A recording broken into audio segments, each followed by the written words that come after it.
Have Prashant share some of his experience in Deer Park. This is Center for Study of Indian wisdom, classical wisdom traditions. Wisdom classical. Indian. Classical Indian wisdom. Anyways, you can play with it. Classical Indian wisdom traditions. So background, broadly, I'm not from this area. I moved up here 2004, 15, 16 years ago. Was not so-called born in a Buddhist family or grew up in Bombay and bit of started exploring, questioning concerns outside in the world, reflecting also in sort of creating upheavals inside. Got fortunate to spend some time in Thailand and Myanmar, 2000, working with this Thai social activist. Got more exposed to Buddhist tradition in Theravada countries, Thailand, Myanmar, Laos. Came back, again started connecting with groups here working in environmental issues, social justice issues. I think connected with Manish and Shilpa in 2001, Walkouts Network. And 2003, I walked out of a master's degree. And anyway, I moved up here. I was already studying Buddhism with various Tibetan teachers, and they asked me to start this institute. And this was a monastery earlier, till 2001. They had 300 monks living here. But Deer Park, broadly, I think, we say Indian wisdom traditions, but specifically our anchor or as a reference is Nalanda, So for us, that was the reference, that how do we recreate that spirit in the sense of appreciating these traditions, the richness, but also, and making it accessible. So we also realize that, because if monks or, in any traditional Gurukulam of the Indian philosophical traditions, whether it's Jaina, Advaita, Buddhist, 15, 20 saal, 15, 20 years to is minimum study. So, trying to run courses for 3 days, 5 days, we don't want to make it completely flaky and distorted. But then we also felt there is a role just to give a reference of what is authentic. And for us, in all our curriculum and programming, we realize that the tradition, Indian tradition, there is an oral tradition and this Guru Shishya Parampara, but tradition is also anchored around sutras and shastras. And that is very important because that gives us ability, especially with philosophical traditions like Buddhist and all, that there is the scope for interpretation and richness as per understanding, as per your own experience. So we said that is very important, that to make it authentic, we must anchor our programs around textual tradition of the Pali canon, Sanskrit canon, whether it's Buddhist, whether it's Advaita, whether it's the other darshanas. So we try to have programs from this. All our faculty comes from traditional training. So they are not academic professors or scholars. A lot of monks from whether it's Thailand, Burma, Sri Lanka, Japan. Because of Nalanda being a reference, we also said that to understand Nalanda, we have to look outside our present day borders of nation state. So there is more of that part of Indian tradition preserved and practiced in Myanmar or Nepal or Sri Lanka or Indonesia or, than what we think is now. So our sense of identity, sense of recovery. So, for me personally now I feel, I would feel when I say I'm an Indian, I would draw from a civilizational sense of identity of what it means to be an Indian. And I think, so that's been some of our work. So when we look at programs here, when we do calligraphy workshops, we have Tai Chi or we have Zen, we see it as recovering our civilizational knowledge systems, which originated here, flourished here, and then they disseminated. And I always, for me personally, I feel, and a lot of my own Buddhist teachers feel that India is like a mother. This land is like a mother. And the role is far bigger than we can conceive in our sense of nation state based identity. So that's something we try to do here, create this atmosphere of openness, accessibility. Let people come, and even you want to sit one day in a program, fine. We don't want to deny that, but we just want to make sure you respect and you know this is something authentic. And we're just getting 1% of the entire dhara, which is still being practiced and preserved in some pockets. But like now 14 years been here, and I think we've tried to do something with Deer Park. We've tried to make it authentic, trying to honor the tradition. And also we've been trying to do small experiments, looking at Indian knowledge systems, traditional knowledge systems. We've done some work together, also with Manish Bhai, Claude and some other friends. And I think some of the references we have received as guideposts of tradition, not only from Buddhism, but even people like A.K. Saran and some of the writings, is that, I think there is no limit. Na? Tradition is a continuity of that sort of mind, sort of enriched in goodness. So I think even a belly dancer can embody and express tradition. There is no limit.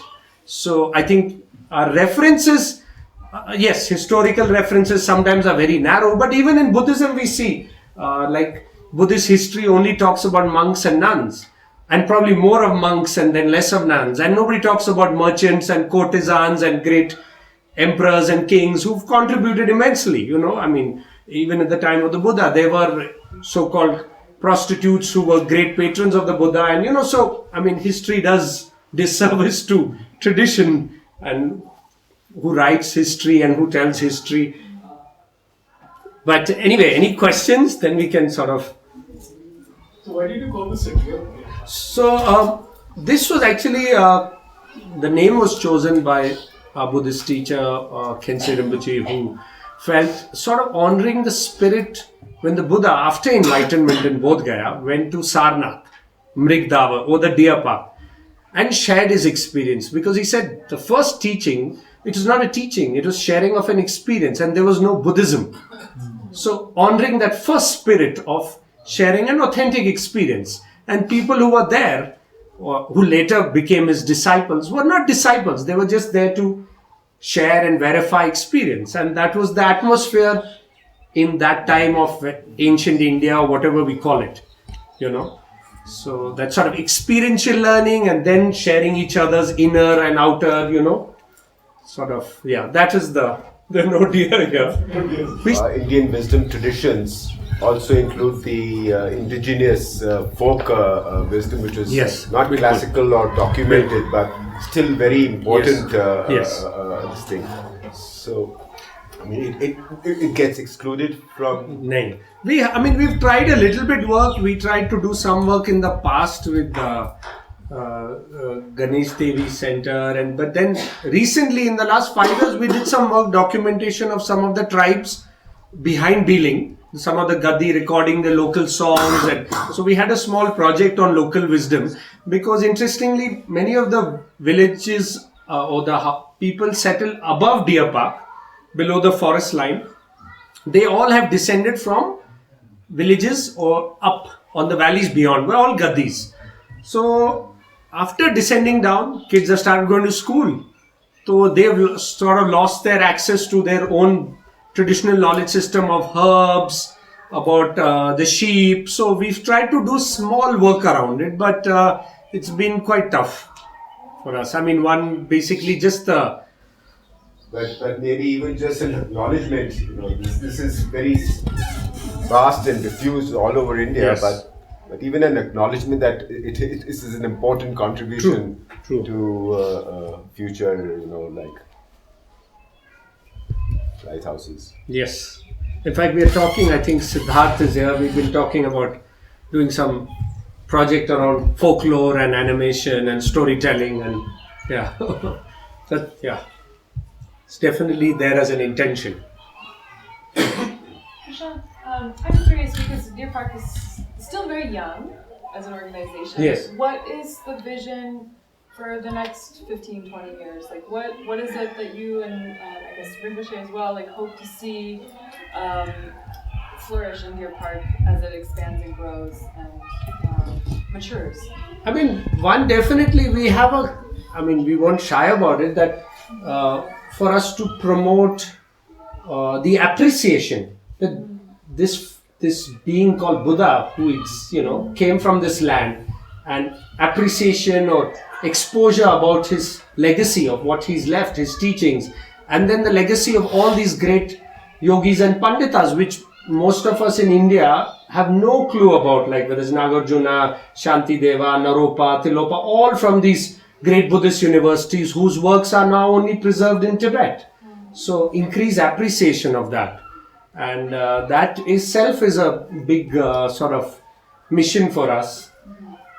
I mean, the monastery like we go to today, this evening, there are 800 monks who studied 15 years only works of Indian masters, who we all, even at the master's level in Indian philosophy, any university, they don't have any clue of. Maybe they'll know Nagarjuna, but there's no parampara of, because it's all in the Tibetan canon, and maybe 1% something Max Muller and some academic did in the West. And so just increase that appreciation. Since it is an Indian classical wisdom promotion center, so there is a very profound work done by 4 Acharya, Gaudapadacharya, Ramanujacharya, Adi Shankaracharya, and Vallabhacharya. So is there any study? We've done few courses around that, but one of the challenges I must confess is to, our sort of, one, it's been hard to find faculty who can regularly come, and also, our criteria for faculty, we are not here to promote the individual. For us, it's important to promote the Granth more than the individual, because for us, we believe individuals are born from the tradition. So, but now the general perception is the individual, even in tradition, is more important than the human. Whether we see it with music, we see it with all these Indian classical, it's always the individual who highlights more than the... So it's been a bit of a challenge to find good faculty who also want to commit. So for example, we don't play in any of the, all our courses are free. It's all on Dana. So, sometimes, certain faculty have more expectations. This is across. I'm not just saying about Advait, whether it's Buddhist. So it's not easy. That too, we can see, like, even the challenges in tradition. Like, for example, we try to do a course every year on Yoga Sutra. To have a yoga teacher come and just honor and teach the Yoga Sutra, to find that teacher is also not easy. Because in McLeodganj, there are 200 yoga classes happening one time. But nobody is teaching Yoga Sutra. So, we can see and same with, we can see the distortion in Buddhist tradition. Mindfulness, all the secular and all this, now this gone into MBSR and Cambridge, or I don't know which, Harvard, and they're all doing their own patenting, and so, and it's all coming back to India, and they are, charging money to teach all these. So, and that is my pain, that I am not able to find some in entire India, any course of such kind which can... in the Advait section, we do a regular program for last 12 years on Kashmir Shaivism, some of the texts, Swami Lakshman Ju and that whole parampara. So that's been going on, but we've seen our strength is more with the Buddhist tradition and also the context, and so. I understand that. But definitely, in the Buddhist tradition, for Tark and for sort of Pragya to grow, you need the favorable opponent. So, but that opponent is seen naturally at a very mature level. So for us, that exposure to these other darshan is very important. And now to have those, I think, very difficult. We had little bit contact with Vai, Pragya Pathshala, and earlier, the work in Maharashtra. I think they were doing some work in Nyay. But it's very difficult now to access good sort of traditional scholars. And so, what's the invitation to the IMA in terms of engaging with, classical wisdom traditions, indigenous wisdom traditions?